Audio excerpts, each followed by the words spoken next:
Now, in the world of Super Mario, there are a bunch of things that want to... Bowser wants to win after all, and in the beginning of the franchise, Nintendo created enemies that were there to make both Mario's life and that of the player a lot harder. But they barely used any traps or environmental hazards. Sure, you had lava and pits that you could fall into, but that was kind of it. However, as time went on, they started to experiment more and more with these in order to add some variety, control pacing, and increase unpredictability. They did this using spike traps, gigantic saw blades that would move around, lava that spews up into the air, and a lot more. And at some point, Nintendo came up with a new hazard: poison. However, their first attempt was a bit of a failure, but in time it became more and more complex and refined. So today we are going to take a look at how it evolved in terms of use, gameplay, story, and design.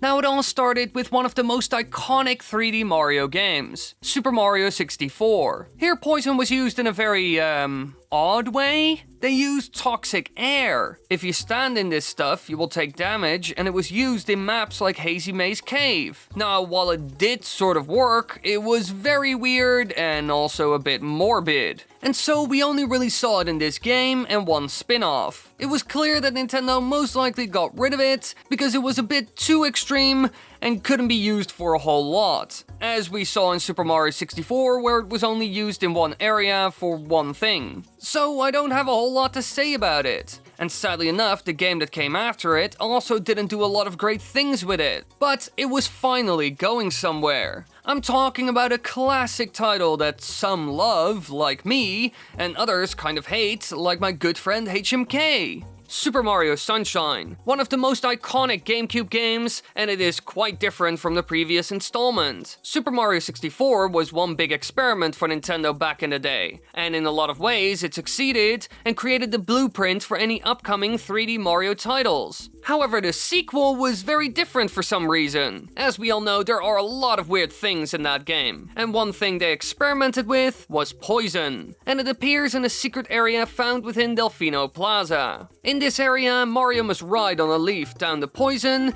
in order to collect 8 red coins, and in this instance, touching the water is instantly fatal. Additionally, in certain episodes of Bianco Hills, Rico Harbor, and Noki Bay, the water is polluted and can damage Mario. But it isn't an insta-kill. Now, overall, this attempt of integrating poison into the Super Mario franchise was messy, to say the least. Sure, the poison scene in a place like Rico Harbor worked well. It won't allow you to go into the water at all, forcing you to platform perfectly or suffer for it. But it wasn't really used much or in an interesting way at all. So in the end, it was disappointing to say the least. And at times, it was beyond annoying, especially in the secret area found within Delfino Plaza. Because it looks like normal water, but in the end, it just straight up kills you. And it also doesn't help that the mission there is tedious and hard as hell. So in my opinion, this first attempt at using poison as a hazard in a level was a bit of a failure,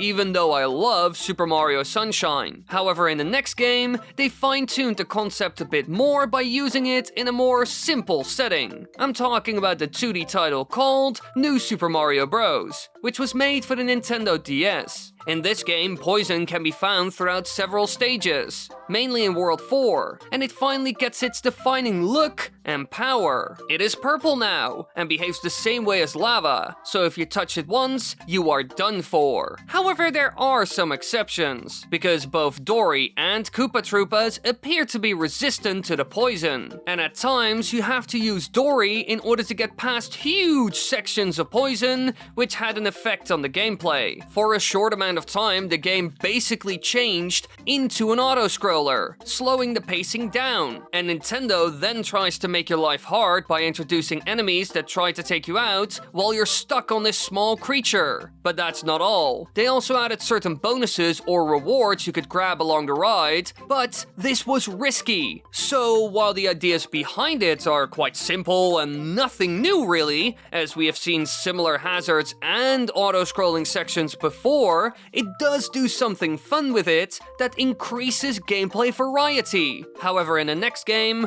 they did a complete 180 and literally changed everything. In Super Mario Galaxy, poison appears in a handful of levels. Really, it isn't used that much. One example is Bubble Breeze Galaxy, which is filled to the brim with poison, and so you have to navigate it while floating around in a bubble. And of course, there are also mines everywhere, and if you come into contact with one, it pops the bubble and you will fall into the poison below. Now, clearly, this whole concept is a bit odd and certainly very, very gimmicky. It is different from everything else seen in the game. And personally, I am not a big fan of this. But luckily enough, the whole concept kind of vanished after this game and was barely used in the game at all. Aside from this, poison wasn't really seen in Super Mario Galaxy. Sure, it replaced lava in some levels, and there is something called dark matter that's kind of similar to it, but not much happened really. However, in the next 2D title, Nintendo started to solidify the role of poison as a hazard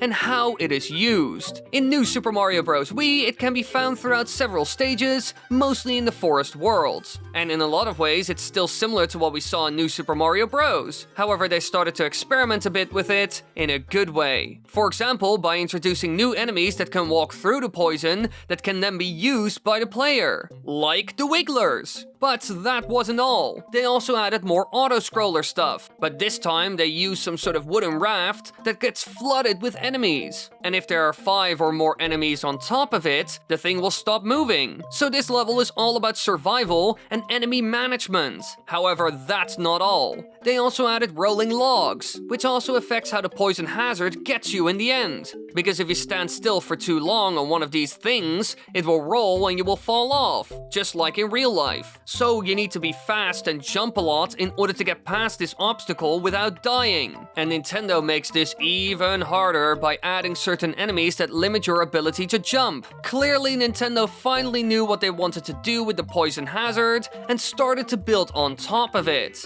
This is something we see a lot. Nintendo loves to present a concept and increase its difficulty step by step. Personally, I love this, and it's one of the best additions to New Super Mario Bros. Wii. But would this trend continue? As we all know, Nintendo can also take steps back, or get lazy, which we clearly saw in the later New Super Mario Bros. Titles. Well, when it comes to this, it's a yes, but also a no. They did experiment with some new things, but they aren't very different from what we have seen before. They did experiment with some new things, but they aren't very different from what we have seen before. For example, in Super Mario Galaxy 2, they use snake blocks in combination with poison, and this works pretty well. And similar things can be seen in games like Super Mario 3D Land and World, along with some older concepts from New Super Mario Bros. But none of it is really new. The only truly new thing was seen in New Super Mario Bros. 2, because it has a brand new trait. It can now rise and drop, which affects the pacing of the level and also allows for something else as well. Nintendo could now hide things below the poison, and only when it goes down,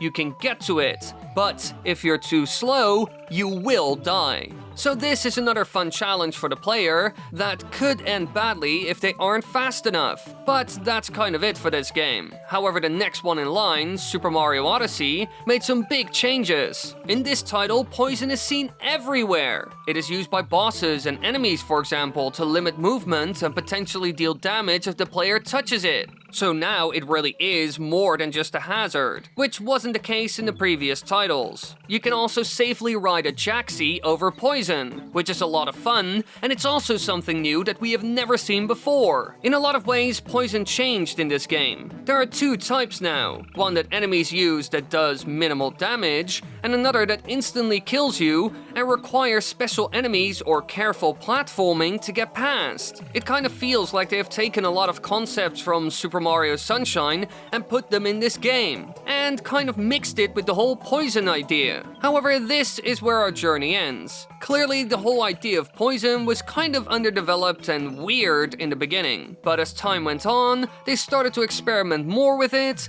and created some fun ideas. And who knows what they will do with it next.